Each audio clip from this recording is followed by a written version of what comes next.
Most victims of sexual abuse delay disclosure. We know that. They don't. By how long?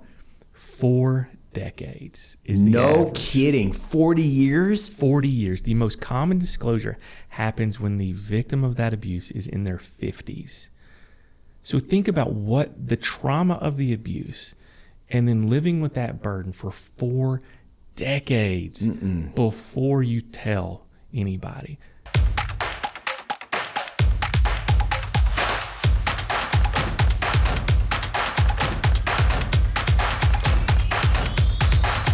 Well, hello again, everyone. You difference makers out there. This is Dr. Jim Hoven, your host of the Ramos Law Difference Makers podcast. And every week, it's another guest doing amazing work with amazing people. And today is no different. Today, I have attorney Bobby Click with me, and he is actually going to shed light on something that many of us never even think of until it's too late. And the topic today may have a little bit of bite to it. It may be a little uncomfortable for some people to hear, but it's necessary. And what we're going to talk today about is abuse in the world of sports, organized organizations around sports, that kind of thing. And as an attorney, Bobby understands this concept very well. It's his focus. In fact, he has a company called Safe Sport Matters that we're going to talk about. He's got an incredible background in this. And so once you hear this message, it's going to make you think differently about how your child participates in sports, things to look for, cues that you might want to take before or after your kid's been put on a team, that kind of stuff. So I do not want to delay this message getting out any longer. So without further ado, welcome, Mr. Bobby Click. Thanks for coming. No, it's great to be here. I really appreciate it. I love the podcast. I love the opportunity to get, like what you said, such an important message out to a group of people. So thank you for having me this morning. Absolutely. I got to ask, as an attorney, you can do any kind of law. I mean, law has, there's 1,000 different types of law that you can do. So you're going through law school. And at what point did you decide that this was the topic that needed your help, that this was the problem that you're going to jump into and try to solve? Wow, that's a great question. It took about a decade, right? So I bounced around. So I graduated all the way back in 2011 from the University of Alabama. Roll Tide. There you go. By the way, before we go, how does it feel about Saban? What's the word down there? Then the feeling, is that like you're losing something? How's that? Because I wanted to talk to someone from Alabama since I heard the news. It hurts, man. It just hurts. Saban is, he's a phenomenal coach, right? Like, I've been an Alabama fan my entire life. Well before we went on this run with Saban, I was in college down there in undergrad. We had, we were going 6-6, 7-5. The records weren't great, and all of a sudden it shifted. But one of the great things about Saban is not only was he just like a stalwart in the football world, he was a stalwart in the community as well. So being from Tuscaloosa, we had some massive tornadoes that came through in 2011 that just did tons of damage.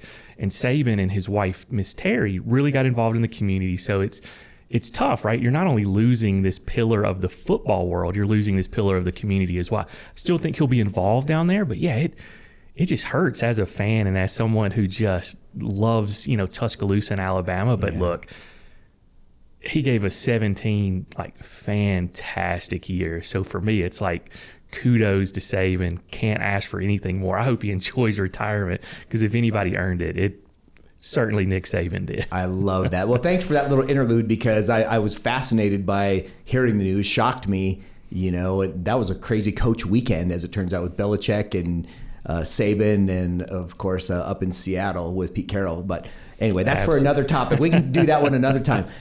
So going back, you're 10 years outside of college, bouncing around, doing your thing as a lawyer, and then what happens? Yeah, so, I had started my career as a public defender in Alabama, which is unique because, public defense work in the South is really difficult.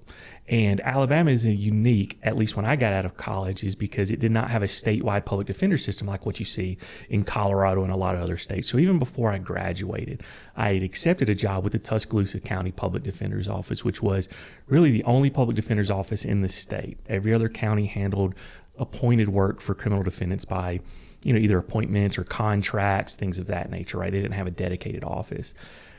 I did that work for about 3 years, and it really set the tone for my career of, I wanted to make an impact, right? Like, I'm a first, generation college graduate, let alone first, lawyer in the family.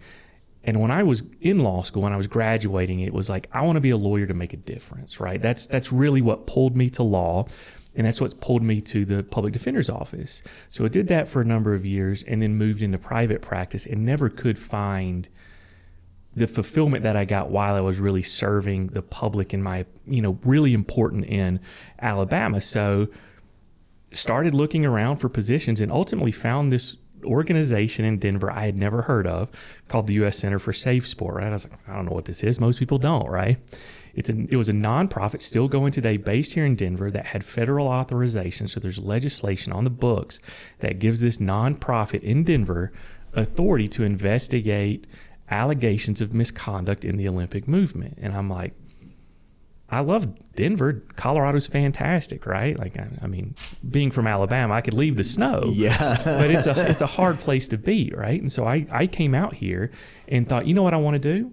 I want to marry two passions of mine. Sports. Being from the South, sports are just integral to our community. Law is what I had been doing for the past 7 or 8 years. And I'm like, this is an opportunity to bring the two together.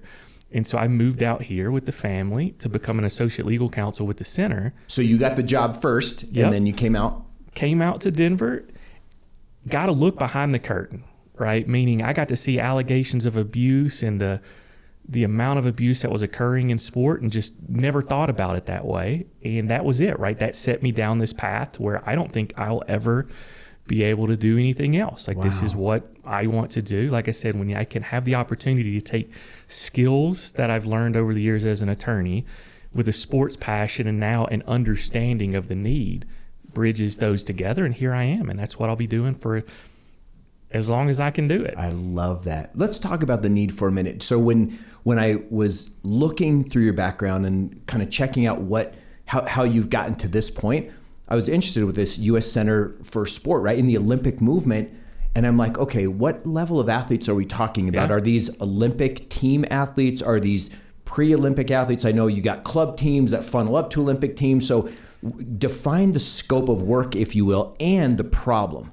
Absolutely. So let's start with the U.S. Center for Safe Sport, right? Again, based here in Denver, fantastic organization. They're over the Olympic movement, which a lot of people, when I say Olympic movement, they immediately go Olympic athletes in Tokyo, in Paris, in L.A. in 28. That's the pinnacle, right? Mm-hmm. Those are the Olympic athletes. But the Olympic movement is so much broader.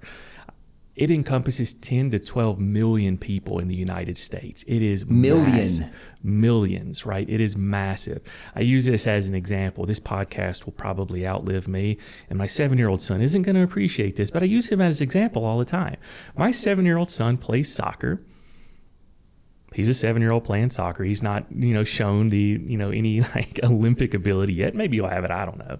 But he is technically within the Olympic movement, even though he is playing grassroots soccer in Aurora, Colorado, because the club he plays with is a part of U.S. Soccer. So understand the scope is massive. Is there any sports not included? Like football isn't in the Olympics, but is tackle and or flag football included in this, for example? Not within the work of the U.S. Center for Safe Sport, right? And we'll talk about how that's where I identified some gaps where maybe my expertise could help some of these organizations outside the movement where they had the center as a resource. So when you think about the Olympic movement, it's about 50 to 54 sports. It can ebb and flow because sports will come out or, in or out of the movement, but there are 50 plus sports. And, the big ones you think of, the gymnastics, the hockey, the soccer, then there are other sports you may not think of like table tennis, right? Racquetball, things like that. Lacrosse is coming in. So it's a massive, spectrum of sports all under this Olympic umbrella. And the U.S. Center for Safe Sport, which is exactly what brought me out here, which is really what started to fuel my passion for sports safety, is this watchdog organization over all of these, sports. And it's super important work. And you see the examples of this at the most egregious levels, I would imagine, like the ortho guy that was working with the gymnastics team, and there's a documentary about it. And, you see the dude over at Penn State Absolutely. That went through that stuff with those athletes. When you, as you say, look behind the curtain, what was it that you saw? I saw too much, right? Meaning there was too much abuse and a lack of recognition. And, you bring up Nasser, from Michigan. You bring up Jerry Sandusky from Penn State, right? They got all of this attention because it was just absolutely heinous acts. Hundreds of young athletes abused, and it's unacceptable. And it finally brought light to a problem that has existed before and continues to exist today, right? And so that was what I saw. I saw too much, right? More than I ever knew existed within the sporting world. And what I tell people is with sports, they're so important to us, right? As a community, as a culture across this country, across the globe, we just have a difficult time looking past the good. And what I mean by that is it has such a positive impact on so many people. And I was lucky enough to say, I loved sports as a child. I played sports, going up through college. I still keep in contact with a lot of the coaches that I had as a kid, had extremely positive impacts on me, right? I still, every Saturday I'm watching Alabama football. Every Sunday I'm watching Detroit Lions football. I love it. It's hard to marry that concept with these sports that we love so much, that are so important to us, can have such a terrible impact on others, right? Not everybody's as lucky as I was. And the center really forced me to come to terms with that. And so now that's turned into my mission. It's like, hey, we've got to acknowledge the good and the bad, right? We can't just stop at the good. We've got to acknowledge and understand that the bad can happen and bring these two together, because it's not mutually exclusive. I will tell you, I've seen some of the worst stories, the worst allegations, the worst abuse in sport, but I still love sport because I understand how much of a positive impact it can have. There's been a lot of studies, a lot of research out there about, talking to parents, and, more than 80% of parents that were polled said, sports has a positive impact on my child's physical well-being, right? We know getting up, getting active has a huge positive impact. More than 70% said it had a positive impact on their mental well-being, right? Those numbers are great. That's 70% mental health increase, positive impact, 80+% physical impact. We need to understand that, but also acknowledge that we can do more in ensuring that everybody that participates in sport has a positive experience, right? An experience like I had, an experience that when I think about when I was, 10, 15, 18, I'll smile, right? I'd like, oh, I love soccer. My teammates and I are still friends. Like, I loved it. That's what we need to move towards, right? And we can do that by working towards abuse prevention and a lot of different things that, that we can talk about. So Bobby, what do you think is a basic descriptor of the scope that defines abuse? Because what we think of, and what we've already alluded to, is the most heinous and the most egregious of sexual abuse. But I got to imagine that there's a continuum where it's all abuse and none of it's better than the other, but it's just seen different. For example, remember Bobby Knight throwing the chairs and smacking kids around and yelling at them. Like, some coaches yell and they get the best of their athletes, but where does that cross the line? Is it physical? Like, what are the types of abuse that we can wrap our heads around? That's a great question, right? And you already touched on one, and that's sexual abuse. And that tends to be the most black and white, right? Very rarely, if ever, do I have someone who doesn't understand that a coach who's 35-year-old having any type of sexual contact, relations, or conversations with a minor athlete is inappropriate, right? That's an agreed upon, right? That's easy. That's black and white. Let me stop you there, because this is interesting. You mentioned a minor. What about if this happens, and how far does this go? What in college if they get to not to be a minor? Now they're 19, 20, 21, maybe 22, they redshirted, that kind of thing. Or in the pros, like you have male coaches, like, is there become a consensual thing on this particular topic where abuse is or is cloudy? What does that look like? That's wild to me. That is a fantastic question. And that is where, if you were to ask me as a sports safety professional, relationships within sport where there is a power imbalance, right? Where there is a coach who has a power over, it's all to one side over an athlete. That is an area that is a potential for abuse, right? So the center, for example, I was involved in writing the U.S. Center for Safe Sports Code of Conduct. It's called the Safe Sport Code, and it prohibits relationships between athletes and coaches, even if they're both adults, because that power imbalance, if it exists, there's too much of a potential for misconduct and abuse. So the black and white, absolutely adult to minor.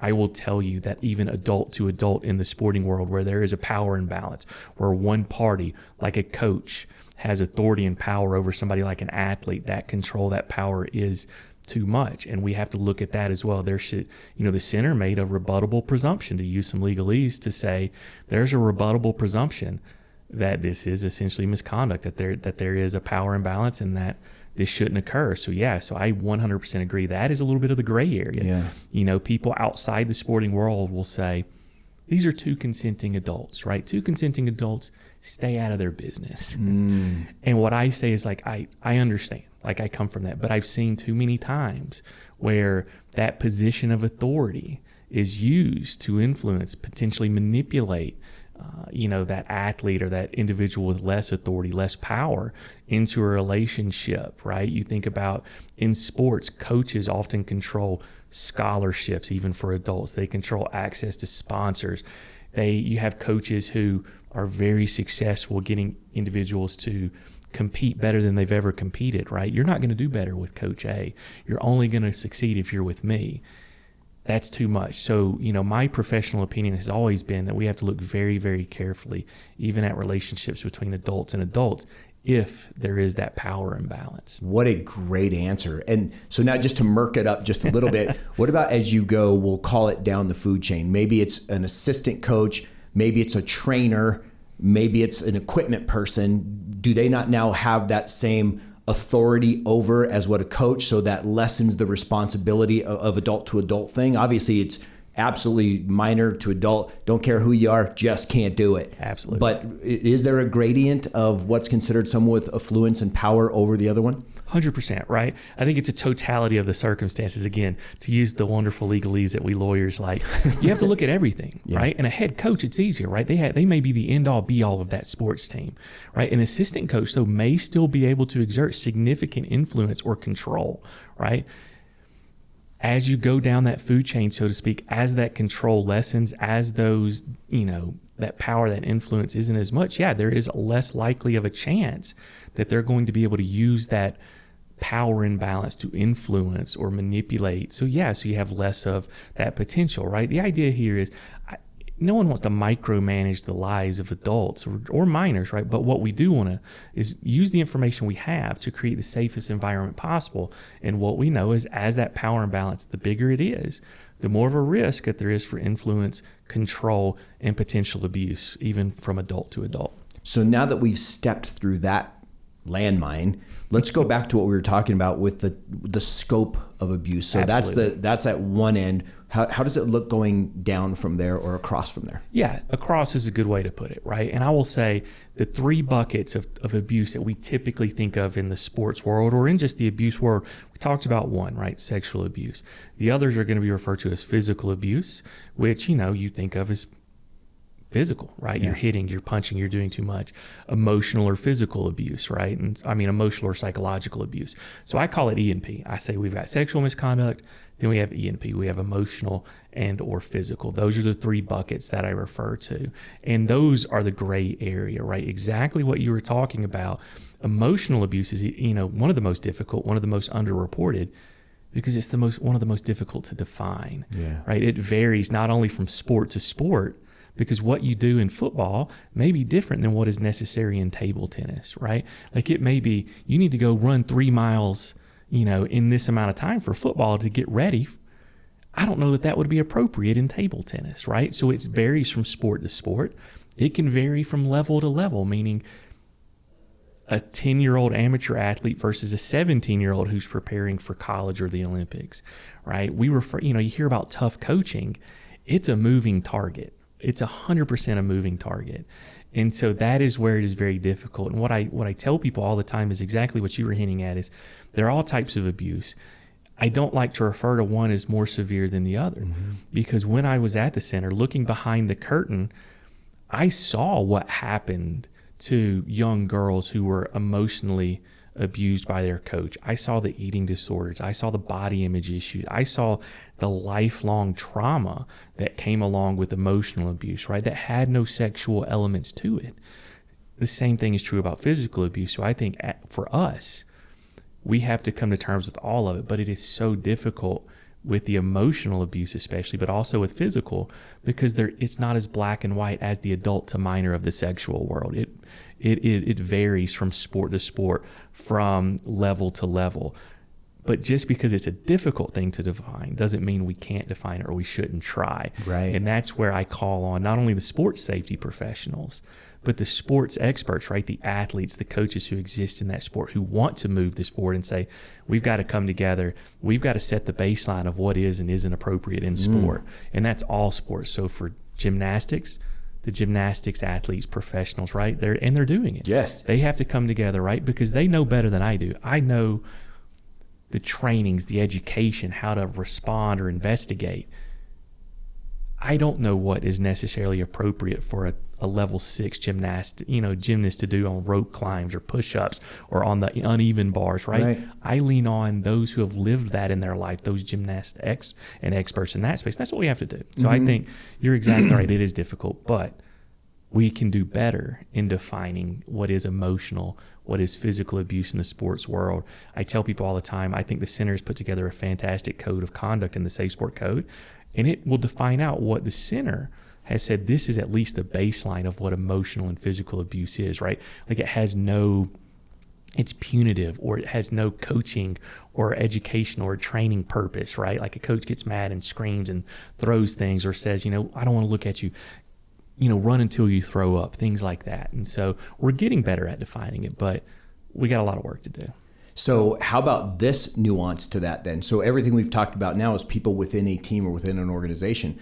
What about the parents of these minors where they're pushing their kids so hard, and a coach might see the way that they're treating them on the sidelines? Like, I've seen parents of Little League football grab their kid by the face mask and yank them up to him and say, you better get your ass moving, right? Like that kind of thing. Is that part of what you're working on educating as well, the parent side of this? 100%, right? A foundation of what is abusive conduct needs to go across the board, meaning coaches, athletes, parents, administrators, any professional with ties to sports. That is how you set up abuse prevention, right? Is by building an understanding. Because a lot of the times, I will tell you, I saw emotional or physical misconduct. It was not coming from a place of ill intent. It was coming from a place of lack of understanding, right? The intent versus the impact argument. They did not understand what the impact was on their child or one of their athletes. And you go back and you ask them why. Well, that's how I was trained. That's how I was coached. It worked for me. That's an argument I still hear today, right? Sure. And so building that foundational understanding, not only so the parents understand what they're doing may be problematic, but so they also have the tools to recognize maybe the coaches of their young athletes are taking it a step too far, right? So building that foundational base across the board is one of the things that I kind of yell from the rooftops of. We have to start here. We have to just openly accept that abuse education, right? And what I mean by that is how to recognize warning signs of abuse, right? If a child or young adult or someone is potentially being abused physically, emotionally, sexually, recognizing that, right? Recognizing or understanding what to do in situations like bystander intervention. What do you do if you see something, right? What are the next steps for you to take? Those types of trainings, I tell people, are just fundamentally so important. And one of the things I really just get on the soapbox about is my mission, or one of those missions, is to help people understand that we should be looking at abuse training, so abuse prevention training, in the same context as we see CPR and basic life-saving skills. I tell people that because I hear the argument a lot of, well, look, I coach my kids' team, so there's no concern about abuse. I would never abuse my own kid. I would never abuse anybody else's kid. Okay, I don't have kids in the sport. And I'm like, I get it. I understand that. But what I'm telling you is, just like CPR training, if you get this training, if you, by happenstance, ever need it, meaning you recognize some kid that may be subjected to some level of abuse, and that training clicks in your head and you recognize it, you will have a profoundly positive impact on somebody's life. It's the same for CPR training, right? And basic life-saving skills. I'm not CPR trained so I can go out there looking for, expecting someone to choke, right? I use it so that I get that training. I stay certified so that if I ever do need it, that you can save a life. Absolutely. And I'm telling you right now that the positive impact you can have on somebody's life by recognizing or preventing abuse can be profound. The studies we're doing today are just, they're just so disheartening. I was reading a study, and I'm a data, I geek out on data. I love it. I love these scientific studies. I've just gone full force in the sporting world, into abuse, into trauma. Most victims of sexual abuse delay disclosure. We know that. They don't. By how long? 4 decades is the No average. kidding. 40 years? 40 years. The most common disclosure happens when the victim of that abuse is in their 50s. So think about what the trauma of the abuse, and then living with that burden for 4 decades before you tell anybody. Does that mean that most abuse occurs in the decade between 10 and 20? Absolutely. The most commonly abused individual, female, 13 to 17. That is what we see the most. Victims of sexual abuse, 13 to 17-year-old females. So we're back to sexual abuse. Yeah, sexual again. abuse. Okay. Now, what we know when it comes to physical and emotional abuse is 40 to 50% of athletes experience some type of abuse before they're 18. So we know. Now, that I'm not telling you that 40 to 50% of athletes experience sexual abuse before they're 18. It is lower than that. It's much lower for sexual abuse. It's 40 to 50% when you talk about emotional and physical. The delayed disclosure, it's very difficult to talk about emotional and physical because it's very underreported. Right. Because there's a lack of understanding out there of what is emotional abuse, what is physical abuse. We just don't see it. And the athlete might not even consider it abuse. Like, that's the culture within the locker room, and so that's just what we do. Absolutely. That is, again, where that foundational knowledge comes in so much, right? What is abuse? How do you recognize it, right? What are the warning signs? We've got to get better. Like, and I tell people, you talk about safe spaces, right? When you talk about disclosure of abuse, you got to find, this is a safe safe space. Find a safe space. We need to work towards our society is a safe space.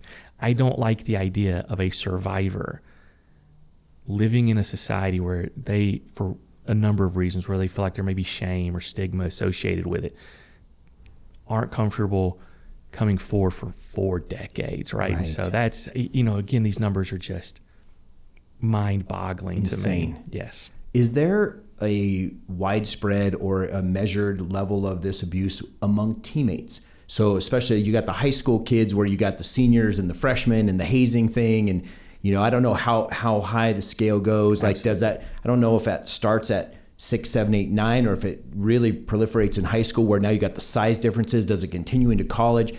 And then even in the pros, you got different personality style athletes, right? Like they're all alphas at that level, but some alphas express differently than another, and they want you to know, if it's me or you, I'm going to dominate you. Like, what's the athlete to athlete incidence of abuse? It's significant, right? And what I call that is peer-to-peer abuse. Peer-to-peer. Right? And first off, there can be power imbalances even peer-to-peer, right? And you hinted at it, team captain, senior versus freshman, right? And anytime there is a power imbalance, there is the potential for some level of misconduct. And we see, especially in team sports, in locker rooms, peer-to-peer abuse, certainly high among, young males. That is, part of the culture, unfortunately, in a lot of locker rooms. So peer-to-peer abuse is a significant part of abuse within the sport world that is under-recognized and potentially easier to prevent, right? And what I mean by that is peer-to-peer abuse most often happens when there's a lack of oversight, right? Youth tend to be opportunistic in their abuse. They are not what we call preferential predators. They don't have a type where you have a 40-year-old man or woman who is attracted to a specific type of, 13-year-old, 12-year-old. They tend to be more opportunistic in engaging in some type of misconduct when there isn't supervision. Right. And so I tell people all the time, recognizing the level of peer-to-peer abuse, whether that is minor to minor, adult to adult, can be really mitigated by just implementing some appropriate supervision protocols throughout the sport, right? So good. It brings me back, literally as we were talking through this, it took me back to my high school locker room, right? Football player. Yeah. And I can remember being on both sides of this as an underclassman, then an upperclassman, where my nature was never to pick on kids, right? That's just not my nature. But I would watch kids take towels and whip them up and then whoosh, and make that thing. And if two kids want to go at it, that's one thing. But if one kid is getting that and like, look, I'm not playing, I don't want to be part of this, and are doing it, I now look at that from our conversation like, this kid's acting in an act of abuse towards this other kid, typically weaker and or younger. Yeah, I mean, if you look at it, and somebody like the CDC, right, defines like emotional abuse as abuse that has an impact on like their mental well-being, right? And something like that certainly could, not alone the physical, the injuries that it causes. And your discussion in the locker room is perfect in peer-to-peer abuse. And one of the things that I do in my private practice, one of the things, again, that I really focus on is how can we empower those teammates, youth, to step in and stop it, right? And what we call bystander intervention and the bystander effect, where, it's like, okay, somebody else will stop it. Somebody else will step in. It's not my place. How do we empower youth, give them the training to say that, look, you can make a difference. You can step in, whether it's in the hallways of your school, whether it's in the locker room or the cafeteria. We can equip you with the tools to have an understanding of what a potential abusive situation is and what steps you can take to prevent it, to stop it, to maybe keep it from happening again. And it all goes back to what kind of impact are you going to have on that individual's life that is being subjected to that type of misconduct. And so, again, I think that's one of the things that I focus on is not that foundational education. Bystander intervention is so important, right? A lot of the abuse that was occurring, I think this was a study out of the UK that was talking through sexual abuse among elite level athletes. So many of them said that the bystander effect came into play, right? That nobody said anything, even though they saw it, because they were waiting on somebody else to do something, or they were saying, well, it's not for me to do this. Somebody else will come in and stop it, right? How do we empower those individuals to understand, like, you can stop it? And if you do, again, the impact can be massive, not only from an individual standpoint, but like you were saying earlier, from a cultural standpoint. If people start to step up and say, this doesn't have, like, stop it. This doesn't have a place in our locker room. It starts to shift the culture, because so much of this behavior is repeated, right? That freshman that you saw that was getting the towel snaps, when he becomes an upperclassman, does he engage in the same type of behavior because it's what happened to him? Right. Hazing, like in the college campus, right? Absolutely. So how do we break that cycle? And again, there's a lot of ways to do it. One of the key components to me is, again, education within that team, that peer-to-peer, and empowering those individuals to understand you can make a difference. And that difference will not only have a big impact on that individual or those individuals being, subjected to misconduct, but it could potentially change that team culture and dynamic for the better that lasts long after you have, left the halls of your high school or college. I love that. Let's transition to your company, Safe Sport Matters. You've alluded to it, and so let's talk about what the role that you play with your team in order to help organizations at whatever level. I'm assuming these could be mom and pop organizations like Pop Warner, Little League footballs, PAL leagues, all the way to organized high schools and maybe even Olympic level or outside of the Olympic system, but now even up into professional. What do you guys do, and how do you do it? You're exactly right. So the brainchild of that is Safe Sport Matters really came up with me and my partner Mark Flynn when we noticed that the U.S. Center for Safe Sport is doing great work in its lane. And its lane is the Olympic movement. And I already told you that can be 10 to 12 million people. It's a big lane. So I don't want you thinking it's a small lane. Yeah. But we know that a conservative estimate is 25 million youth play sports in this country every year. The 10 to 12 million in the Olympic movement is not just youth. So we know there are tens of millions of youth that don't have the resource that is the Olympic movement, right? Exactly what you're talking about. High school athletics, college athletics, maybe all those athletics that exist outside the Olympic movement. Those gaps where I learned, I'm like, look, I've made a big difference on this Olympic movement. I can say that proudly. Now, how can I take what I've learned and expand it? And that's exactly what it was. And so we said, we're going to start And we're going to help these organizations that don't necessarily have the center as a great resource, right? The Pop Warner football that's outside the Olympic movement, right? Parks and Recs department, which are outside the Olympic movement, but maybe running dozens of, youth leagues, things of that nature. You serving organizations that, have after school care programs that have sports involved, all of those types of things. So it's like, what can we do for them to make sure that they have as safe of an environment possible? And do you do that through live coaching, through videos, through books? Like, is it a kind of a multimedia approach to helping get the standard of care, so to speak, out there? Absolutely. So I like in-person or virtual, like hands-on. I want to do whatever I can to help you. So we do a couple different things for organizations, right? We do their investigations if they need someone to come in and say, hey, we got an allegation of abuse. We need a professional to come in and investigate it. But what we also do, and what we do even more than the investigations, is exactly what you're talking about.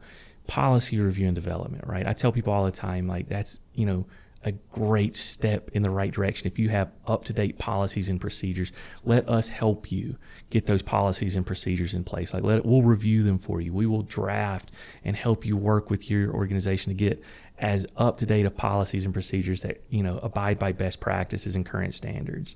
Training. I could not talk about how important training is, right? And do that, on-site or virtual on a number of different topics, right? I have clients who, I don't know what to do when someone calls me and they say that abuse is taking place, right? It's intake type training versus, again, how do you recognize, what are the warning signs of abuse? How do you recognize that as a parent, as a coach, as someone involved in an organization? I love bystander intervention training, right? How to, let me empower your staff, your students, your athletes to understand what they can do. Right? Do you guys do an audit? Like, let's say an organization comes to you and says, or maybe even a team, maybe someone hears this podcast that's a coach of a team and they're like, man, I want to do this. I want to learn about this. Then would you go, okay, here's our first process. We got to see what we can find and learn. And based on that, we're going to recommend because you can't learn everything that you've shared. It's not a one-time deal. It has to be like a series of ongoing events, trainings, kind of warm-ups to what you've done before and rehashes, right? Am I on track there? Absolutely are, right? And you talk about, what I tell people all the time is I like this kind of three-pronged approach when I think of sports safety, right? And this is, right up what the center is: individual accountability, which is that investigative part, right? If somebody has alleged misconduct, prevention and education. And that is not, like you said, a one-time thing. A 1-hour training is a step in the right direction. But I want people, again, to get more and more involved. I want people to understand how big of an impact they can have, buy into that. And then organizational accountability, exactly what you're talking about. Do you have the right policies in place? Do you have the right procedures in place to make sure those policies are followed? Are you actually doing that, right? Having a team on site to audit not only current policies and procedures, but are they being followed? It is this, trying to bring a holistic approach to it to say all of these are necessary to create the safe sport environment that we really want, right? Everybody who participates should be able to participate free of abuse. And it's not just a check the box, right? Mm-hmm. I do not abide by, I did my 1-hour training, I'm checking that box, I'm good to go. This is an investment, period. You're developing a culture, exactly. A culture of safety in that sport, in that locker room. And if you do that, if you're willing to, to invest time in training your coaches into what appropriate training practices are and coaching techniques so they, are positively impacting the life of those individuals. If you're willing to work with professionals in the space to develop policies and procedures that create as safe of an environment possible, right? If you educate and work with your parents to make sure they have the knowledge base that they need, which not only helps them, but also brings in accountability to the organization. I love it when parents have a knowledge base and they can go to the organization and go like, what are we doing for safe sport, right? How are we preventing one-on-one interactions between adult coaches and adult minors? What safeguards do we have in place? Again, it goes back to that. And it's, again, you got to get buy-in. We do that by creating a culture, right? And it is not a one-off check the box. It takes investment. You will never convince me that that investment is not worth it. I agree 1,000%. It reminds me of something that is a totally different topic, but a similar concept. And that is, my wife and I, we live in the mountains, right? And in our home, which is, near a place called Conifer up the road here, there's a lot of trees and there's a lot of people. And when you get trees and people together in hot and dry times, you get fires. And so it just so happens that our neighborhood is considered one of the top fire risk danger neighborhoods in the country, in America. And so there's a group called Firewise that has Firewise safety training. And so basically, as a neighborhood, we've decided to try to mitigate our properties for fire, make sure that, we do this and that. And so then there's this program. And at the end of the day, there's a badge of honor when on our little blackboard as you enter into the building where, hey, we can babysit your dog or we have firewood or whatever. There was a thing that said we qualify as a Firewise safe neighborhood. I imagine that there's something that a team could really grab hold of in the parents of the kids in that team or the locker room of a professional team if they could say, we've gone through this program and it's, we've done the levels. We're a black belt, if you will, and it's going to be something that passes down from coach to coach, athlete to athlete, peer to peer, because those people change. The athletes age out, the coaches move, right? All that stuff. So when that becomes the culture, now that's where I think these long-term changes that you're talking about take place. Yeah, real changes, right? Changes that last longer than us, right? Like especially in athletics, people move on and they move out quick, right? Like high school, what are you there, 4 years? Yep. 3, when I was in high school, it was 3. It was 10, 11, That's and true. 12, right? Yeah. You're not there for very long. Coaches move on as well, right? If you're successful at the high school level, you go to a bigger high school, maybe you go to college. There's all and so creating that culture goes well beyond. Take pride in it, right? That's what I tell people. Take pride in the investment you're making in safety, right? Not just because it's going to protect your child, but because being a part of this safety culture is going to extend well beyond, and you're going to just absolutely exponentially magnify the impact that you are potentially having on people's lives. And I promise you, all we know about trauma and the negative impacts that these things have on people's lives, lifelong issues, like I said, never going to convince me it's not an investment worth making. And again, take pride in it, right? I agree completely. Show that you're a part of an organization that takes these extra steps, these steps that no one requires, even though they're necessary, right? Take pride in it. Absolutely. I've had guests on this show that are talking about bullying, right? And one from the sense of, similar to you, an expert, and what does it look like with mental health and emotional health and bullying? But one, an attorney at our very firm, very incredible attorney, who shared his story of being bullied and what part that played. And he still feels the sting of that now as a full-grown man making big changes in the world as an attorney. And so I think what the message that we can all get from this is, if you put these pieces in place, not only do you know who you might be saving from an issue today, but how you may impact their life and their quality of life tomorrow, and what they do to their next generation. Like you said, in the abuse world, it's so common that abused kids have parents that were abused kids. It is unfortunate, right? And that's what we talk about, that cycle of abuse, where people who are abused, the hazing is a great example. It just continues. And how we break that, right? And how we create a culture in sporting worlds and organizations, again, that should be making really positive impacts on kids' lives, right? And we can still be tough, right? You can still have grueling practices with incredible discipline, but don't cross the line. 100%. There's a way to do that. Absolutely. There's a way to be great at sports, still get all of that discipline, all of that direction that we, love to say sports can provide, but do it in a way where we're not having lasting negative impacts on these kids' lives, because it happens, right? I've seen it. I've seen it from emotional, physical, and sexual abuse on these athletes, all having dramatically negative impacts.